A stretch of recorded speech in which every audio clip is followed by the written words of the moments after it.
But 89 is the grant agreement, right? 89 starts the grant agreement. And then I provided the full grant agreement, and again, that came up from public comment in prior meetings. I understand these documents, as crazy as it is, how to get through them, how to comply with them, what is involved in these. These are very, they take a lot of work to prepare the necessary documentation for these projects, not only in the application, but then also it's been 4 months in the negotiation of the scope of work and in negotiating exactly what the end result was going to be. Had we received full funding of $3.5 million, there would have been a lot of negotiation to do. We would have had the money for everything we asked to do, and we would have had to have completed the scope of work in total for the $3.5 million that we asked for, but they didn't have enough money in the whole thing, so we were awarded 27%, so we negotiated the scope of work back. We still distributed the money among the projects which we had to do. This is a different process than is the grants that we got for the wells. Those were one agency for a project. This is money that goes into a region. We're in the Mariposa, the Yosemite Mariposa Irwin region that encompasses the entire county. And we applied for this grant, and I'm really happy to say we got it. So the first project that they call out in there is a grant agreement, and that is basically where we will submit a reimbursement request to get reimbursed for our grant application costs, where we paid Kennedy Jenks we're going to get reimbursed $75,000 of the contract that we had with them, and they completed the application packet, which was very technical. So anyway, the good thing is we're going to get that money back in our pocket to be able to put into projects and everything else. It also covers the cost of any staff time that we need to charge to that, if we have to have any contracts or effort to administer this grant, that budget is there to be able to pay that cost. When you get into the emergency groundwater well project, that is basically because we applied for this, I don't know, almost a year ago. We were in the middle of all of our applications to the various entities to get money for the groundwater well project. We've received the notification and the letter of commitment from USDA, which was the last one to come in. And so we held on to the ability to be able to use this money to pay ourselves back for the expense of the wells in the event that USDA didn't come through. But as I've stated in this document in my report on page 87, even though we have a letter of commitment and a letter of conditions that we have to meet, and we've issued our notice of intent to comply with the conditions, their USDA is really difficult. We just delivered a box of documentation to their office of all of the groundwater well project, and there may be aspects of it that when they get all the way through with the process that they may not want to fund.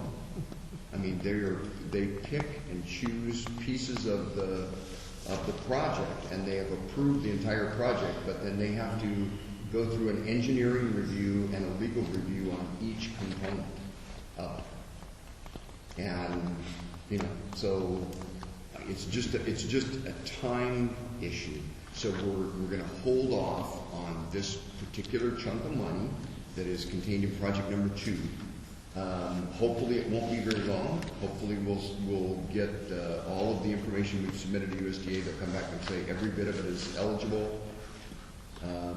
and that we will submit a large reimbursement to USDA, and then we can move on with this, with allocating this project number 2 money to the service line replacement project, because that was the negotiation that we had with the state, is that I didn't want to lose the I have to go back to the budget, $200,000 that we had allocated for the emergency groundwater well project. I didn't want to just give that back to the state. The requested grant is $250,000, because it is grant money that if we didn't receive it, some other entity is going to get it. It does not increase the cost of the project, other than in the case of the service line replacement project, we get $250,000 more service laterals replaced. When you look at the budget for the service lateral replacement project, that is not going to replace all of the service laterals. It's going to replace a portion. Can I ask a question? If USDA comes in and says you're not going to get X chunk of money, does this grant application need to be resubmitted for that $250,000? No, we've already allocated. We've already spent it. We've already met the program requirements. We would submit the invoices to this program. We would just package the invoices and submit them to this program. It would just leave less money we have available for the other projects. So is it the verbiage in this project too that will allow us to use this money on source line replacements? Yeah, that's when you look at the. Well, I see the verbiage is very open. It's open for interpretation, which is maybe a good thing. Yeah, I mean, again, we went back and forth on this, maybe 20 times between the state and myself in putting this project description together, because initially it was just for the groundwater wells. Right. But then when they gave us only 27%, I said, we still need that entire $1 million. We're just gonna, we're gonna be allocating it to the groundwater well project. But if we didn't include in the project description that it would go to the service lines, and if we didn't say that here in this work plan, then it couldn't be eligible. So we had to have them give us the authority to go either way on it. And so this was the state's idea, actually. Of course, my idea was much more complicated, and they came back with this, and I thought it was fantastic. So that's what it is on that one. Okay. No, that's great. The regional water use efficiency project, that's something that we have not been involved in before. We haven't put money specifically into water conservation activities before, but they've been successful throughout the state in the application process with DWR. It's something that they were successful on the Tuolumne Stanislaus Irwin they got $3 million for water conservation activities for Tuolumne County only. So in other words, they can't spend it on anybody south of the line in our area. That means we're going to administer funds, for example, the 2 schools, we can do low flow urinals here, Yep. or low flow showers or bathrooms for homeowners, or irrigation systems. So if I have a low flow pool put in my backyard, Well, maybe you could put your gray water into it. I don't know. And I wanted to be very clear on some of that some of these details haven't been all the way worked out, because I think it's really a good opportunity to get some public input on what's needed in the community. There's no way for us to know exactly what's going to be the most successful. But we'd hate to put this money out into something that doesn't, that just sits there. We've got to spend it. We don't want to throw it away. We want it to go into useful water conservation projects. People that that have inefficient spray irrigation systems that they're trying to water a whole bunch of dirt with, and to convert that to drip or put in weather sensing equipment and weather sensing controllers, the barometric controllers or whatever they are. Also, conversion of using potable water for irrigation to using gray water for irrigation. It's allowed under the state codes.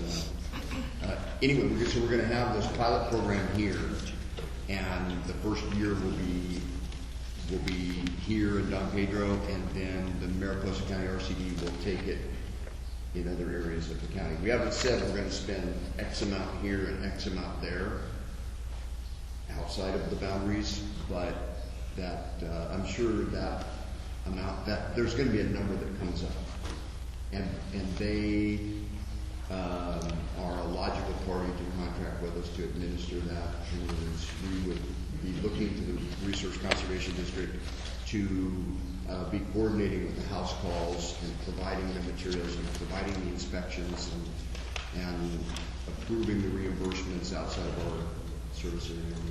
So, clarification, this money for water conservation, gray water, low flow toilets, irrigation, can anybody within the county apply for these funds through us? Meaning, or is it only our customers within this district? So if I live over by the golf course, but I have my own pump or well, could I apply for this as well? So it's not limited to the customers within our service area? No. Okay, that's why I want to clarify that, because it's a county-wide program. It was intended to start in Don Pedro because we have the water supply emergency.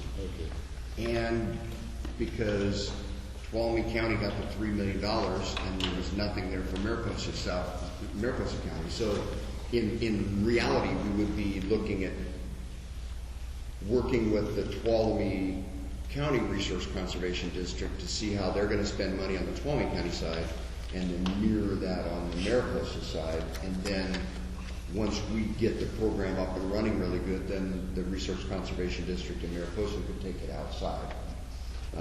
So we've got some details to work out on the. We may need a committee at some point to take a look at that, to make sure that there's good discussion and disclosure about how that works. But it's a great benefit for the community, and I'll talk a little bit tonight about it. The last one is the water service line replacement project.